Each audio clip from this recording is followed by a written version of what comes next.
আসসালামু আলাইকুম। আশা করি আল্লাহর রহমতে আপনারা সকলে ভালো আছেন। খেজুর আমরা সবাই চিনি।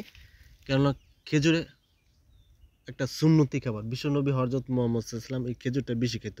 কেন এটা অনেক রোগের ওষুধ হিসেবে বলা হয়। এবং খেজুর কিন্তু অনেকগুলা রোগের ওষুধ।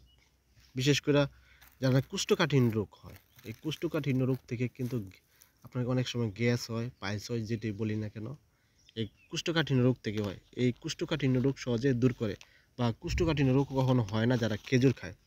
খেজুর খেলে আপনার স্মৃতিশক্তিটা দিন, দিন বাড়ায় এবং উচ্চ রক্তচাপ নিয়ন্ত্রণ করে খেজুর খেলে এবং শরীরে হাড় শক্ত মজবুত হয়। খুবই পুষ্টিকর এবং ক্যালসিয়াম জাতীয় খাবার হইলো খেজুর। এজন্য আপনার খাবার তালিকায় খেজুর রাখবেন। কয়টা করে খেজুর খাবেন, কখন খাবেন এটা বলবো ভিডিওতে। আপনার ভিডিওটা দেখেন এবং খেজুরে কিন্তু ব্যথা দূর করে।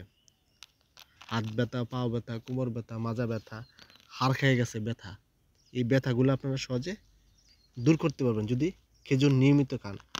অনেকে আছে চোখে কম দেখে। এই খেজুর খেলে দৃষ্টিশক্তিটা সহজে বৃদ্ধি হয়। যাদের শরীরে পুষ্টির অভাব, অনেকে আছে শরীরে পুষ্টির অভাব, এই পুষ্টি ঘাটতিটা আপনারা সহজে পূরণ করতে পারবেন যদি খেজুর খাবার তালিকায় রাখেন। খেজুর কিন্তু যারা গর্ভবতী মা মা সন্তানদের জন্য খেজুর কিন্তু একটা হেলদি, মানে উপকার বেশি। এই জন্য খাবার তালিকায় খেজুর রাখবেন। খেজুর কিন্তু ক্যান্সার প্রতিরোধ করে এবং চেহারা ব্রাইটনেস উজ্জ্বলতা বাড়ায়, সৌন্দর্য বৃদ্ধি করে। যারা নিয়মিত খেজুর খায় তাদের শরীরে রোগবালাই খুবই হয় না, মানে রোগ প্রতিরোধ ক্ষমতা বৃদ্ধি করে। এবং যারা দুর্বল অনুভব করেন, এই দুর্বল অনুভব করে অনেকে আছে শরীর দুর্বল লাগে, শরীর ক্লান্ত লাগে, শরীরে শক্তি পান না, তারা দিন দিন আপনার শরীরের শক্তিটা বাড়াতে পারবেন। কিভাবে খাবেন এই খেজুরটা? খেজুরটা আসলে অনেকভাবে খাওয়া যায়। প্রথমত আপনারা এরকম খেজুর সংগ্রহ করবেন। খেজুর সংগ্রহ কইরা এরকম খেজুর সংগ্রহ কইরা খেজুর আলি ফালাইয়া, খেজুর আলি ফালাবেন। ৫ টা খেজুর নেবেন, আলি ফালাইয়া তারপরে ১ গ্লাস দুধের মধ্যে ১৫ থেকে ২০ মিনিট দুধ এবং খেজুর একসাথে ভিজা রেখে তারপরে যদি খান, আল্লাহর রহমতে খুবই ভালো কাজ করব। অনেকে আবার দুধ পছন্দ করেন না, তাহলে কীভাবে খাবেন? এরকম খেজুর নিয়া ৪টা ৫টা খেজুর নিয়ে আলি ফালায় প্রতিদিন চিবায়, চিবায় খাবেন।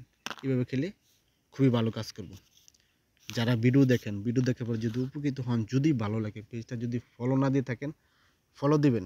ফলো দিলে এটা যখন আমি নতুন, নতুন ভিডিও আপলোড করব তখন আপনারা সহজে দেখতে পাবেন। যারা ইউটিউবে দেখবেন যদি সাবস্ক্রাইব না করে থাকেন, সাবস্ক্রাইব করবেন। আপনাদের সাবস্ক্রাইব অনেক, অনেক মূল্যবান। কোথাও যদি বুঝতে অসুবিধা হয় তাহলে কমেন্ট করবেন। কমেন্ট করলে ইনশাআল্লাহ আপনাদের কমেন্টে উত্তর দিব। আর অবশ্যই ভিডিও শেয়ার করে দিবেন। অন্য একটা মানুষকে দেখার সুযোগ করে দিবেন। কেননা এরকম সমস্যা যারা ভুগতেছে আপনারা শেয়ার করেন, সে কিন্তু উপকৃত হবে। আর আপনারা সদগাদারি সওয়াব পাবেন। ইনশাআল্লাহ সঠিক নিয়মে খাবেন, উপকার পাবেন।